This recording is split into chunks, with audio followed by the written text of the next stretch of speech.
ಲಿಂಗಾಲೇಶ್ವರ ಶ್ರೀಗಳು ಕಾಂಗ್ರೆಸ್ಗೆ ಸೇರೇ ಬಿಡ್ತಾರೆ, ಕೈನ ಅಭ್ಯರ್ಥಿ ಆಗೇ ಬಿಡ್ತಾರೆ ಅನ್ನೋ ಗೊಂದಲದ ನಡುವೆ ಕೂಡ ವಿನೋದ್ ಅಸೋಟಿ ಪರವಾಗಿ ಮತಯಾಚನೆಯನ್ನ ಮುಂದುವರೆಸಿದ್ದಾರೆ ಸಂತೋಷ್ ಲಾಡ್.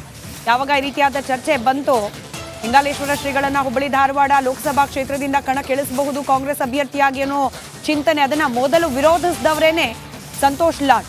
70% ನಾವು ಆಲ್ರೆಡಿ ಮತಯಾಚನೆ ಮಾಡಿ ಮುಗಿಸ್ಬಿಟ್ಟಿದ್ದೀವಿ, ಇವಾಗ ಚೇಂಜ್ ಮಾಡೋದು ಸರಿಯಲ್ಲ ಅನ್ನೋ ರೀತಿಯ ಮಾತನಾಡಿದ್ರು. ಇದೀಗ ಯಾವಾಗ ಆ ರೀತಿಯ ಸಾಧ್ಯತೆಗಳು ಇಲ್ಲ, ಅಭ್ಯರ್ಥಿ ಬದಲಾವಣೆಯ ಸಾಧ್ಯತೆ ಕಡಿಮೆ ಅನ್ನೋದು ಗೊತ್ತಾಯ್ತು, ತಮ್ಮ ಮತಯಾಚನೆ ಪ್ರಕ್ರಿಯೆಯನ್ನ ಮತ್ತಷ್ಟು ಬಿರುಸುಗೊಳಿಸಿದ್ದಾರೆ.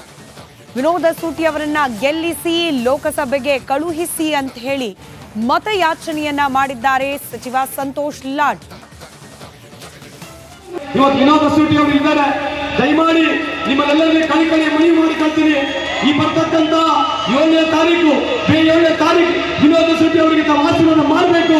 ನಾನು ಛತ್ರಪತಿ ಶಿವಾಜಿ ಮಹಾರಾಜರ ವಂಶಸ್ಥನು, ಅವನ ಜೊತೆಗೆ ಇದೇ ರೀತಿ ಸಂದರ್ಭಕ್ಕೆ ಕೇಳಲಿಕ್ಕೆ ಇಷ್ಟ ಬಯಸ್ತೀನಿ.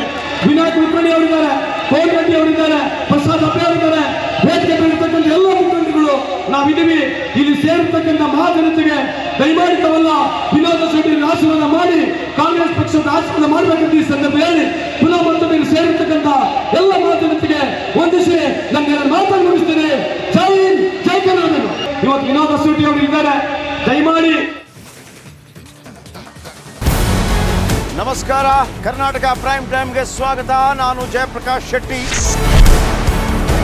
ಇಡೀ ಕರ್ನಾಡು ಇವತ್ತು ರೆಬೆಲ್ ಆಗಿ ನಿಂತಿದೆ.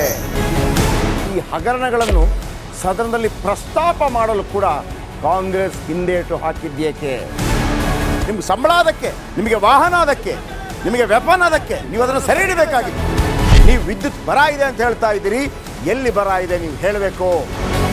ಪಾಕಿಸ್ತಾನ್ ಆಕ್ಯುಪೈಡ್ ಕಾಶ್ಮೀರ್ ಅದು ಎಂದೆಂದಿಗೂ ನಮ್ಮದು. 40 ಮೆಷಿನ್ಗಳು ತಂದಿತ್ತು ನೋಟ್ ಎಣಿಸುವುದಕ್ಕೆ, ಅದೇ ಹಾಳಾಯಿತು. ಮಥುರಾದ ಗಲಾಟೆ ಇದೆಯಲ್ಲ, ಅದು ಸ್ಥಳೀಯವಾಗಿ ಕೂತು ಪರಿಹರಿಸಬಹುದಾದಂಥ ಕಾನೂನಿದೆ. ಗ್ಯಾರಂಟಿ ಯೋಜನೆಯಿಂದ ನಷ್ಟ ಆಗಿದೆ, ಲಾಭ ಆಗಿದೆ, ದಯವಿಟ್ಟು ಹೇಳಿ. Dawood Ibrahim most wanted criminal ಯಾವಾಗಾದ ಅಂದರೆ ಇಲ್ಲಿ ತನಕ ಭಾರತ ದೇಶದಲ್ಲಿ ಓರ್ವ ದಲಿತ ಪ್ರಧಾನಿಯಾದಂಥ ಇತಿಹಾಸವೇ ಇಲ್ಲ. ರಿಪಬ್ಲಿಕ್ ವರ್ಲ್ಡ್ ಆಪ್ ಇದು ಕೇವಲ ಅಪ್ಲಿಕೇಶನ್ ಅಲ್ಲ, ಸಮಗ್ರ ಸುದ್ದಿಗಳ ಸಂಪರ್ಕ ಮಾರ್ಗಕ್ಕೆ ಕ್ರಾಂತಿಕಾರಿ ಬದಲಾವಣೆ. ರಿಪಬ್ಲಿಕ್ ವರ್ಲ್ಡ್ ಆಪ್ ಕೇವಲ ಸುದ್ದಿ ಅಪ್ಲಿಕೇಶನ್ ಅನ್ನ ಪರಿಚಯ ಮಾಡ್ತಾ ಇಲ್ಲ, ಬದಲಾಗಿ ಡಿಜಿಟಲ್ ಸುದ್ದಿ ಬಳಕೆಯ ಹೊಸ ಯುಗಕ್ಕೆ ನಾಂದಿ ಹಾಡ್ತಾ ಇದೆ.